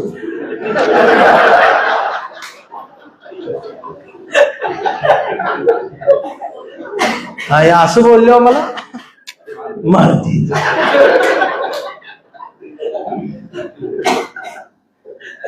गमतच आहे ना सगळी, ही डावं उजवं का. अखिल भारतीय मराठी साहित्य संमेलन एवढा खर्च करून घेताय ना, साहित्य समाजाचा आरसा आहे, तर समाजासमोर आरसा उभा करा ना वर्षातून एकदा. हे साहित्यच आहे ना, जिथून तुम्हाला शेतकऱ्यांची वेदना समजते,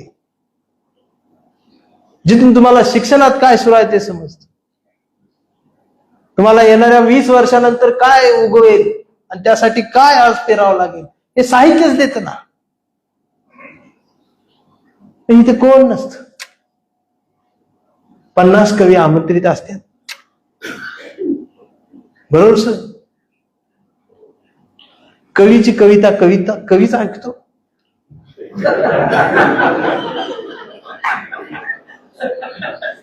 एक कवी पुढे जातो,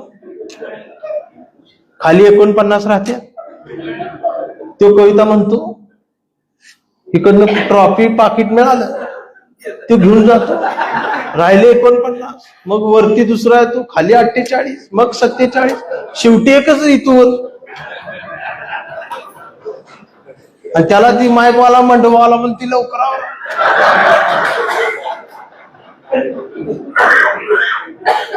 ही आमच्या मराठी साहित्याची अवस्था का झाली?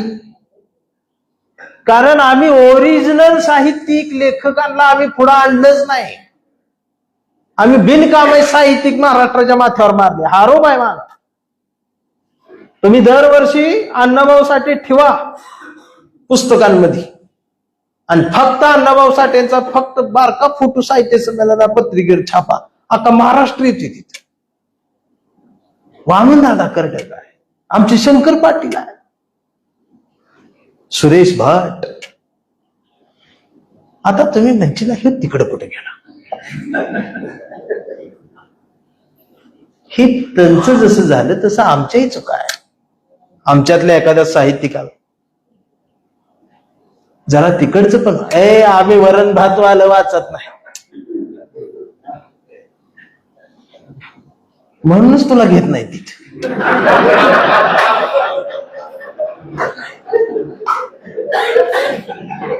ते तुपाची धार आणि हे आमचं कसा रानकाळ असा तिकाळ म्हणूनच नाही. वाचलं पाहिजे.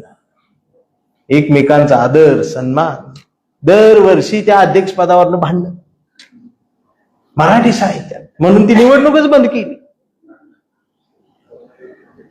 आमच्या साहित्यिकांना तेवढी एकच निवडणूक होती, ती बी बंद झाली.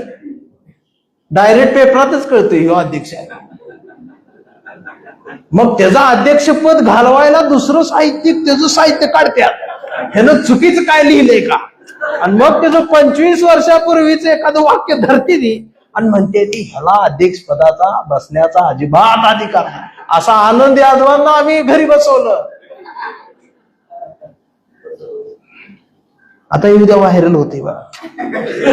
मग सगळे साहित्यिक माझ्यावर, ह्यानं धंदा सुरू केला, यानं ही सुरू, म्हणा काय म्हणायचं, हे लोकांमध्ये गेलं पाहिजे. लोकांमध्ये जर साहित्य गेलं तर काय होतं, तर 400 वर्षानंतर सुद्धा तुकाराम जिवंत राहतो, साहित्य लोकांपर्यंत गेल्यानंतर. आम्ही हे समजून घेतलं पाहिजे आणि आमच्या पोरांना पण हे दिलं पाहिजे. ते कुणी असो, पण जाऊ दे. माझे आवडते लेखक पु ल देशपांडे, त्यांनी केलेला विनोद, त्यांची महेश नावाची कथा, अण्णाभाऊंच्या साहित्यावर माझं जेवढं प्रेम तेवढं देशपांडेंचे. आता तुम्ही म्हणाल मग त्यांच्यावर प्रेम तर तिकडच जा, हे चुकतंय. आमचा संवाद नाही, प्रत्येक क्षेत्रात आमचा एकमेकांशी संवाद नाही. डावं उजवं बंद करा. या डाव्या उजव्यांच्या भांडणात ही मधला भारत असा हरवायला लागला. पदव्या विकत मिळत्या, पेपर फुटत्या. परवा तर एक चित्र बघायला मिळालं, पुढे शेतकरी पेरत चाललाय, त्याच्याच नादात त्याने कानात हेडफोन गाठल्यात आणि माग ती 4 बगळं आयटीत चालत्यात. ती पेरते ही मागणं खाते, त्याला कळलंच काय चाललंय. आम्ही थांबलोय तिथं, आवाज देतोय, ती पुढे चालतोय, पेरत जातोय, मागणं बगळं पकडून खात्यात. 2 मिनिटं शांत बघून विचार केला, म्हटलं ही पेरण्यानंच बगळं खात्यात, त्यात नवी 4 बी राहिलंच आणि ती उगवलं तर ती बगळं आहेत, मरते हीच. आता तर कोणतरी आज हेही म्हटलं की शेतकऱ्यांचं जरा बाजूला ठेवा, पण उद्योजकांना सांभाळ. आणि आज छत्रपती शिवाजी महाराज असते तर गुलाबाचा मोगराच झाला असता.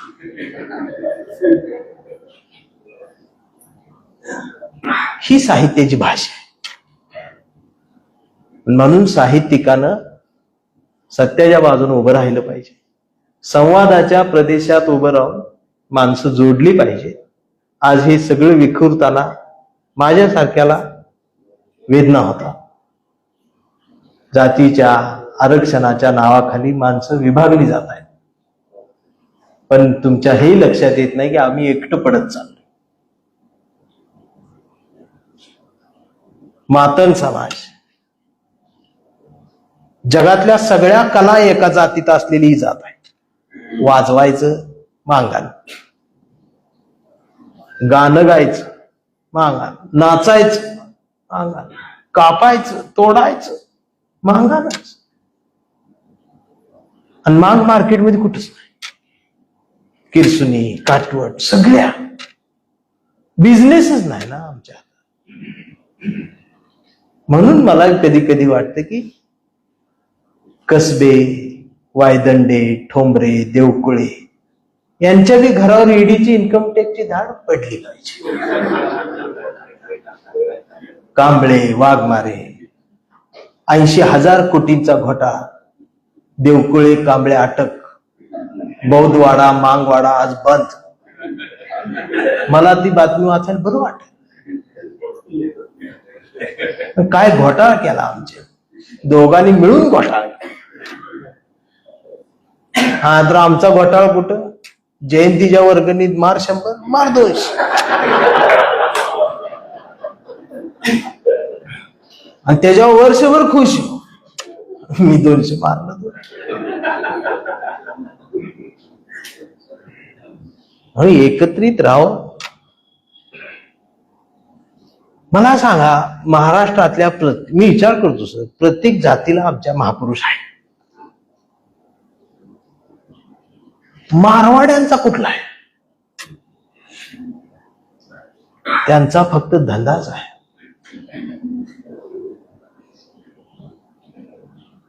आता पिवळे झेंडे छापले त्याने, दांड लावून तयार आहेत. त्याला माहित आहे 1 ऑगस्टला ही माझ्याकडची आहे. आणि ते लगेच उद्यापासून जय लवजी जय लवजी. त्याला माहित ऐकतंय. आणि ऐन टायमाला 50 ते 150 जाते. त्याला कळलं. आम्ही एक दिवस गाडी लावून नंतर कुठं पडून जाते कळतही नाही. आणि इथं उदगीर मध्ये सोडा, पण उदगीरच्या प्रत्येक गावात बी ती आल्या. माझा काय राग नाही, हे देश आहे कुणी कुठे, पण आम्ही कुठंच नाही हो. आम्ही कुठं, आम्ही मोर्चात. कोण म्हणतंय देत नाही, घेतल्याशिवाय राग.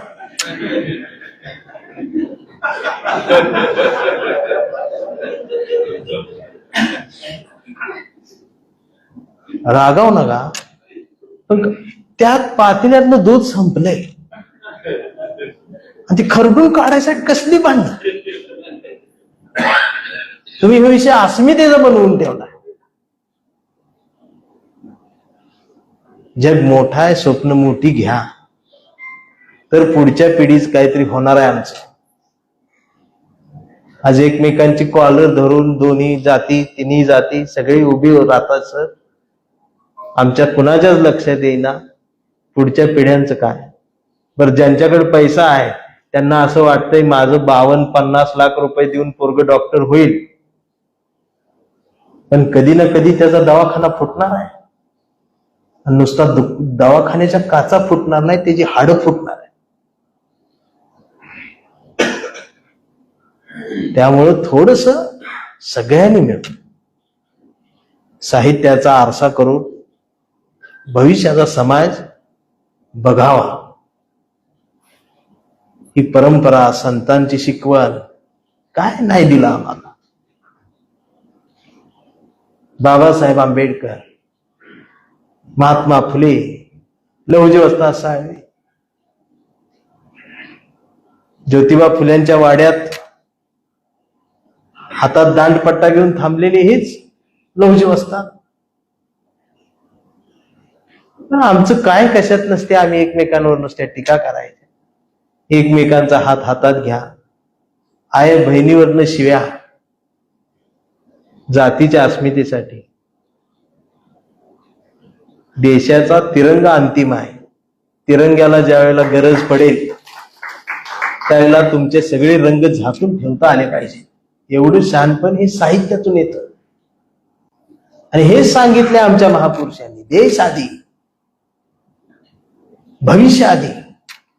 पण आम्ही भविष्याकडे पाठ फिरवली आणि भूतकाळाकडलं तोंड केले, आणि भूतकाळातलं फक्त कबरी शोधत बसल्या, आणि वर्तमानात दंगली पेटवायची कामं सुरू आहे. हे कोणालाही परवडणार नाही. जे पेटवतायत पहिल्यांदा त्यांची घर जळणार आहे.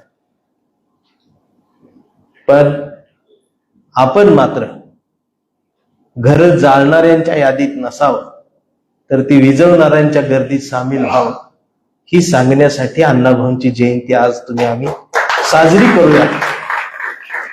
तुमची बराच वेळ हायजॅक करून रजा घेताना तुमच्या, आता विषय वेगळा आहे पण कांबळी कविता घेऊन आता एवढ्या पावसात बी तुम्ही आलाय, तुम्ही म्हणणार लईच येणं हे केलं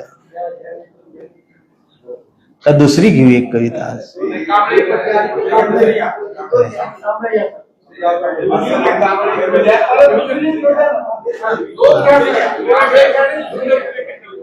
आधी एक वेगळी घेतो. आता जरा मोबाईल सायलेंटवर ठेवा. आणि बऱ्याच लोकांना मी एक सांगतो, कधीच कुणाचा फोन आला तर लगेच उचलू नका.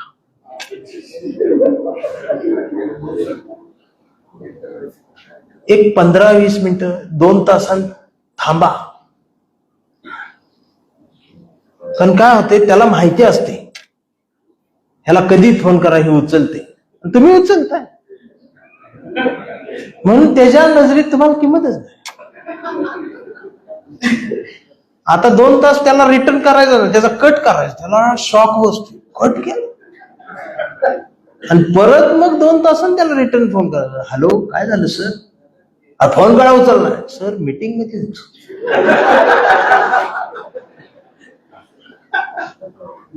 ती एकदम सॉफ्ट होते. भले आपण गवंडी काम करतो, सांगताना काय सांगायचं, सर मीटिंग मध्ये होतो. झोपलेला असो, हातात मोबाईल असो, बघायला येते पण आपल्या रीळ चालूच ठेवायला.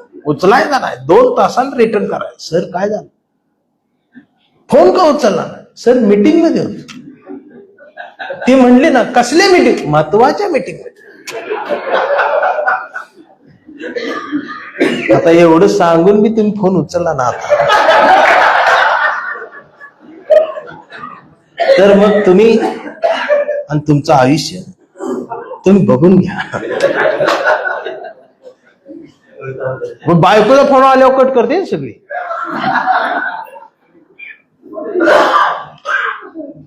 कविता एक आहे, तमाशा नावाची कविता. बरेच दिवस मी सादर केली नाही म्हणून मी सादर करतो. तुमच्यासाठी नाही, माझ्यासाठी. माझी प्रॅक्टिस राहावी, माझ्या लक्षात राहावी. कारण तुमच्यासारखं असं दर्दी पब्लिक कधीतरीच भेटत, म्हणून ती लुटायला एक मजा असते. ही दसऱ्याचं सोनं असत, नाही वर्षभर तरवाडाचाच पाला असतो. कविता आहे तमाशा नावाची. मस्तावलेल्या नजरांना नजर भिडते अंधारात, मोगऱ्याचं चांदणं माळते मी वेणीच्या अंबरात. ही शाहिराची ती लावणी बेधुंद ओठांवरती कत्तल करते काळजांची, आणि पेंगत पेंगत धांदल उडते झाडावरच्या पाखरांची. कधी मी राधा कृष्णाची, कधी मी मुरळी वाघ्याची, आणि गवळणीतली मावशी होते, आणि रात्रभर गंमत करते नाच्याची. मध्यानीचा चंद्र आता दूरवर भाकरीसारखा दिसू लागतो, ओल्या चिंब चोळीत माझ्या खट्याळ वारा झोंबू लागतो. हळूहळू उतरतात मग पायामधुनी चाळ, धावत धावत कुशीत येत माझं भुकेलेलं बाळ. आग विझवते त्याच्या पोटाची, मग धावत जाते ओढ्या काठी त्या पानवट्याला भेटण्यासाठी. चंद्राला पाहून वाटे लाज, मग हळूच जाते झाडीत दाट. पांडुरंग मग येतो ओठी, मी हळूच सोडते चोळीच्या गाठी, आणि उतरते पाण्यात स्वतंत्र होऊन खेळण्यासाठी. दगडाची एक चीप घेऊन मी खरडत बसते अंग, दगडाची एक चीप घेऊन मी खरडत बसते अंग. चिकटलेल्या नजरा काढते ज्यांनी रात्रभर केला विनय भंग. घासून घासून अंग दगड लाल भडक होतो, बोलणाऱ्या मोगऱ्याचा गजरा मुका होतो, आणि पांढर शुभ्र चांदणं वाहत जात दूर दिशी. आता सूर्य उगवतो तेव्हा या दुनियेची बाई कमाल असते. रात्री दुनिया माझी हमाल होती, दिवसा मी फक्त माल असते. दिवस संपतो, रात्र होते, पुन्हा नव नाव, पुन्हा नव गाव. अंधारात काळ्या पडतात टाळ्या, फडात पिळतात मिशा, घरी पलंगावर झुरतात उशा, आणि सुरू होतो माझा तमाशा तमाशा. हे अण्णाभाऊंचं साहित्य वाचून त्यातनं ही आलेली कविता. आणि मी सुद्धा तमाशात काम केलेलं आहे काय. म्हणजे माझा मामा सोंगाडे होता, तर त्या वग नाट्यात मला एखादं पात्र मिळायचं. आणि आता आपला कांबळे. ही कांबळे कविता मी लिहिताना ही व्यापकतेने लिहिलेली आहे, पण बऱ्याच लोकांना वाटते की ही आमचीच आहे, म्हणजे कांबळ्या आमच्याच जातीचा. तर त्यांना माझं सांगणं आहे की त्याचा तुमचा काय संबंध नाही, आणि मी पण कुणाचाच नाही. म्हणजे आत्ताच सांगितलेलं बरं, उद्या कोणी म्हणू नये आमचा वापर केला. मी कुणाचाच नाही. मी फक्त माझ्या बायकोचा, माझ्या पोरांचा, राहिलो तर भावकीचा, गावकीचा, आणि मग तुमचा. उद्या मला संधी मिळाली चांगली तर मी कुठेही जाणार. हे तर राहून तुमच्याकडे आमचं काय नीट होणार नाही. सांगून केलेलं बरं की राहतंय. आता 4 शिव्या खाल्ल्या नंतर लय तुडवते ती, असं झालं तसं झालं. त्याच्यापेक्षा आधीच आपलं वाय केलेली बरे का बरोबर. आता कांबळे हा काय एका विशिष्ट जातीचा नाही, जो अन्याय होत असताना सुद्धा तिथं उभा राहतो, हार मानत नाही, तो हा कांबळे.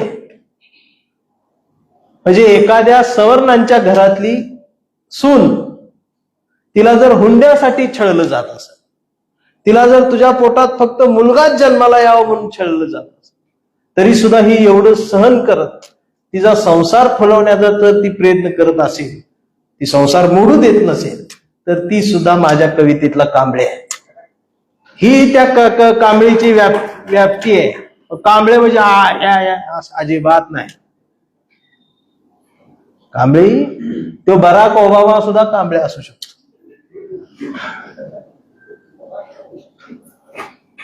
आणि बरेच जण मला म्हणते की हो इकडे बी जातो तिकडे बी जातो. उद्या डोनाल्ड ट्रम्पनं जरी बोलवलं तरी मी जाणार आहे, पण त्याला सुद्धा मी हेच सांगणार आहे. आणि माझ्याकडे दुसरं सांगण्यासारखं काय आहे? बाटली कुणाची असो, औषध माझं, या विचारात मानवतावादी पूर्णगामी संवादाची भाषा. आणि मला वाटते ही भाषा कुणाला आवडणार नाही असं कुणी नसेल. आणि जर कुणी असेल तर ते त्याचं आयुष्य त्याच्या संग तुमची कट्टरता तुम्हाला एक दिवस डबऱ्यात घालणार आहे. आणि ही डबऱ्यात घातल्यानंतर बी तुम्ही कट्टरता म्हणत असला, वर्ण माती बी तुम्हीच उघडून घेणार, श्वास गुदमरून मरणार आहे तुम्ही कट्टरतेच्या नादात. कधीतरी बाबासाहेबांना आरक्षण दिलेले बाबासाहेबांच्या पलीकडचे पण बाबासाहेब बघा ना. रोज फेसबुकवर फक्त हे दिलं ते दिलं आरक्षण. बाबासाहेब लय वेगळा विषय, मोठा विषय आहे. ह्यांचं आरक्षण दिलं, आरक्षण त्याच्या पलीकडे आहेत बाबासाहेब. नद्या जोड प्रकल्पातले बाबासाहेब आहेत, संस्कृत मधले बाबासाहेब, प्रॉब्लेम ऑफ रुपीज, 1 रुपयाचा हिशोब, भारताची ही गणित आज बिघडत चालली, तेव्हा ती बाबासाहेबांनी केली. ही बाबासाहेब नाही असं ह्याच्यामुळे मारायला लागली.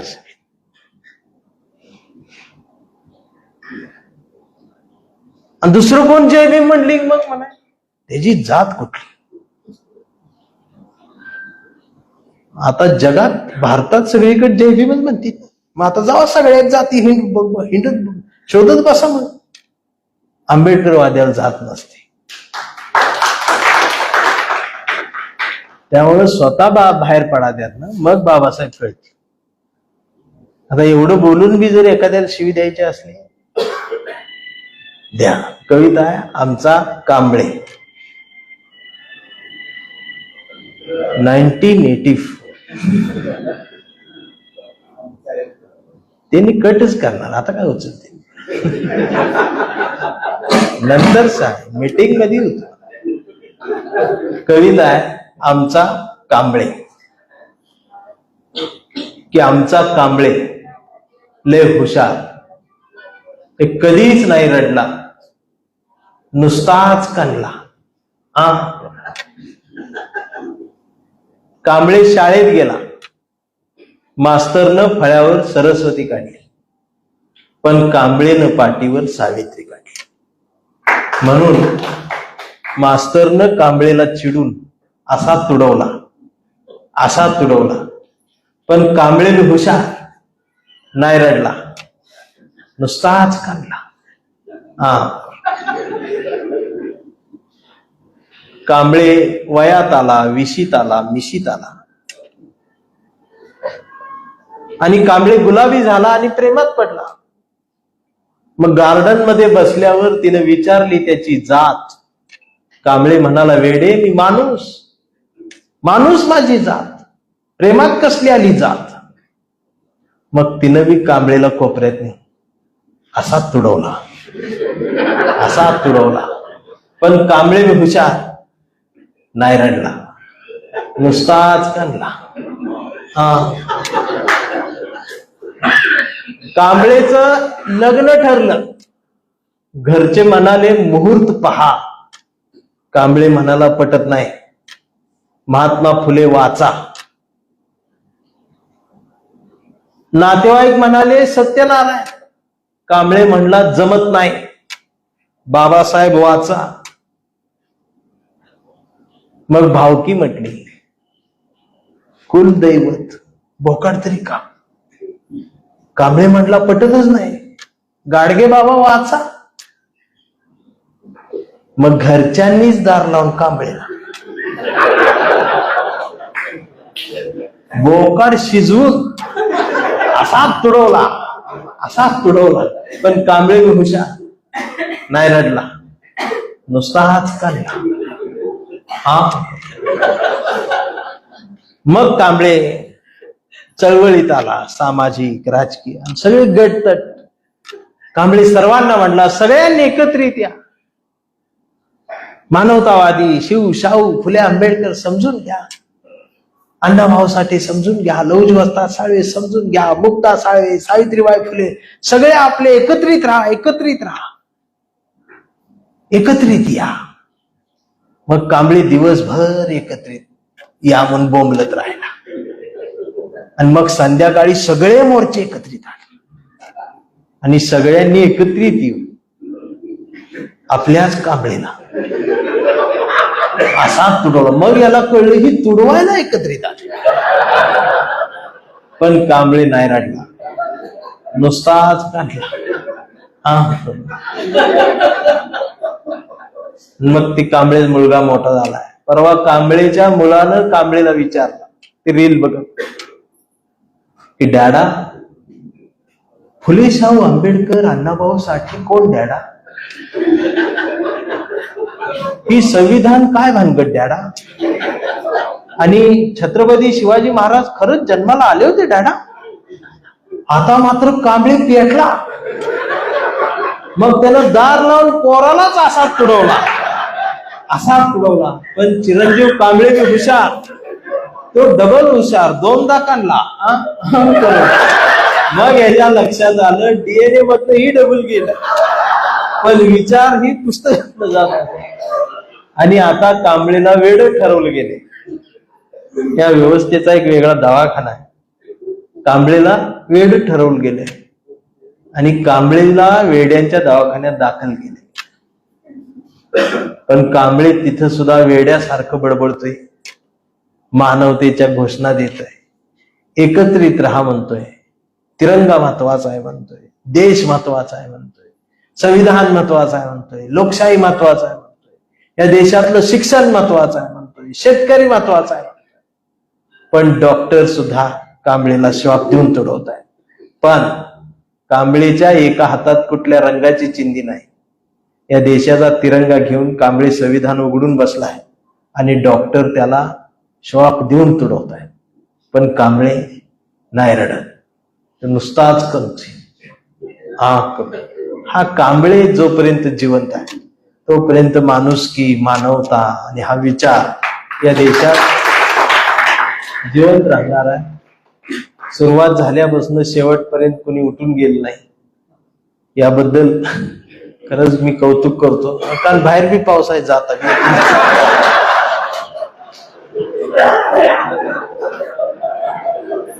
आभार काय मानणार नाही, पण आभारांचे माझा 2 तास झाले. एवढ्या पुढच्या मैफिलीला आहे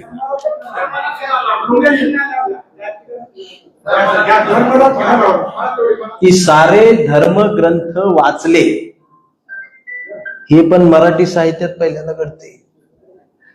लोक खालनं हिरोईनला लावणीची फरमाईश करत होती, कवीला कवितेची फरमाईश व्हायला लागल्या. संवादाची भाषा झाली सर काहीतरी चांगलं घडतं.